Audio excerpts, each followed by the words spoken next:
Have you ever looked at an old photograph of yourself and felt like you were staring at a stranger? The smile might be familiar, the clothes outdated. Maybe there's a spark in your eyes that you recognize.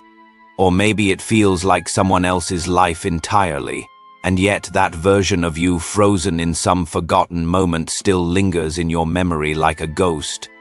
But here's the quiet question: is that really you? Or has that version already vanished like a wave returning to the sea? Time is strange. We speak of it like it's a river flowing from the past toward the future, carrying us helplessly along its current. We live by calendars, clocks, deadlines, anniversaries. We age by it, grieve by it, chase dreams by it. But what if we've been misled? What if the river isn't flowing at all? And we are the ones who are still while the world rushes through our minds? In this space together, we're going to gently explore a radical idea, one that ancient mystics, modern physicists, and deep meditators have all hinted at in their own language. That time as we usually think of it may not even exist. And if that's true, what does that mean for you? For your story? For your future? Let's begin where most of us live, in the pull of the past. We carry it like a backpack full of memories, regrets, stories, and scars. We say things like, "I've always been this way," or "that's just who I am." But is it? Memory is a tricky thing. It's not a perfect recording of what happened, it's a reconstruction. Every time we remember something, we're not replaying the past. We're recreating it through the lens of who we are now. The memory changes, we change, and yet we act as if the past is fixed, as if it has authority over us. But the past is gone. It doesn't exist anywhere except in your mind. You can't touch it. You can't visit it. You can only think about it.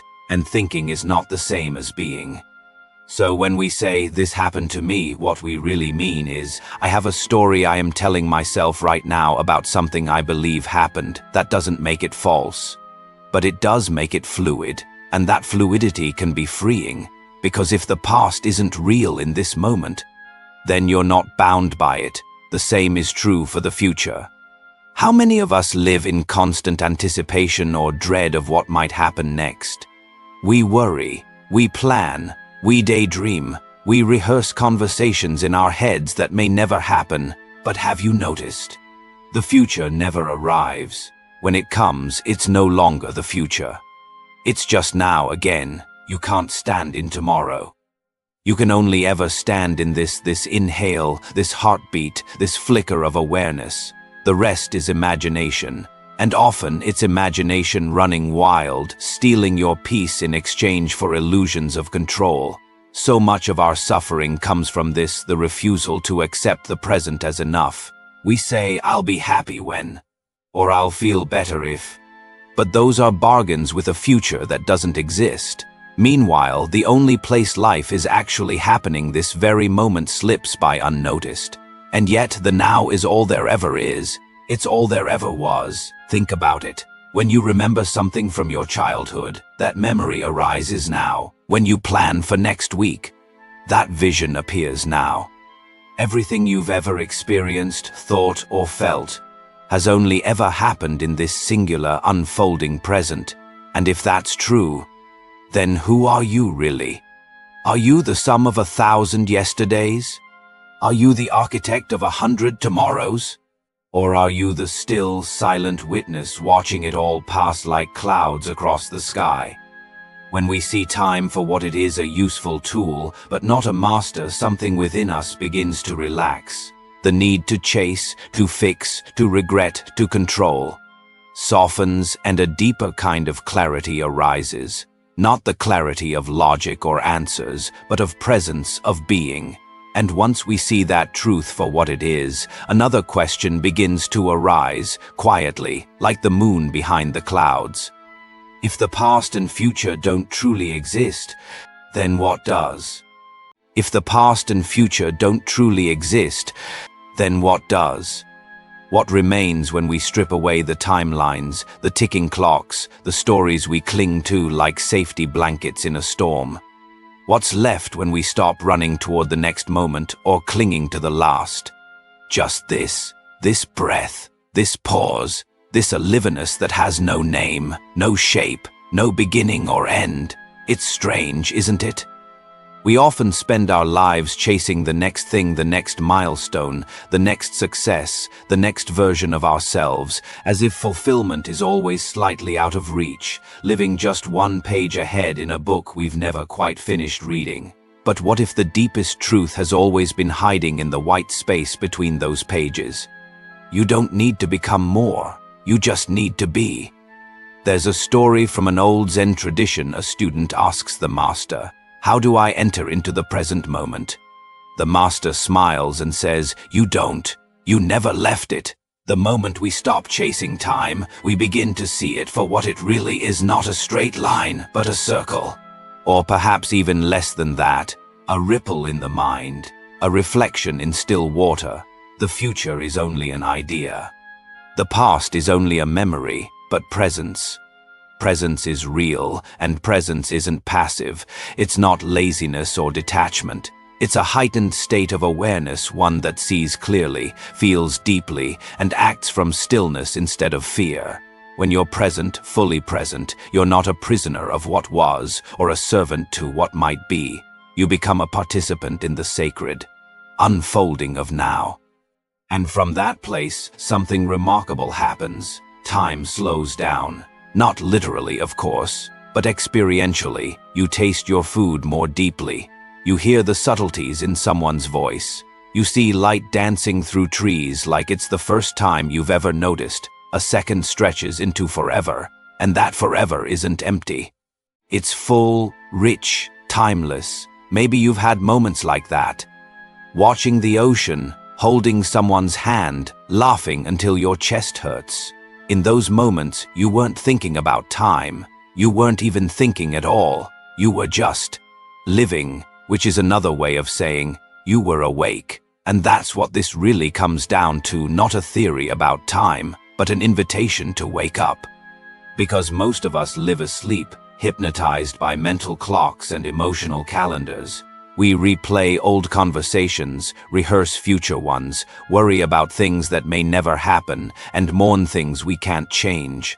It's not our fault. It's the way the modern mind has been conditioned to exist everywhere except here. But what if you started to notice? What if, even once a day, you stopped in the middle of your rush and asked, "Where am I right now? Am I here, or am I somewhere else in my head?"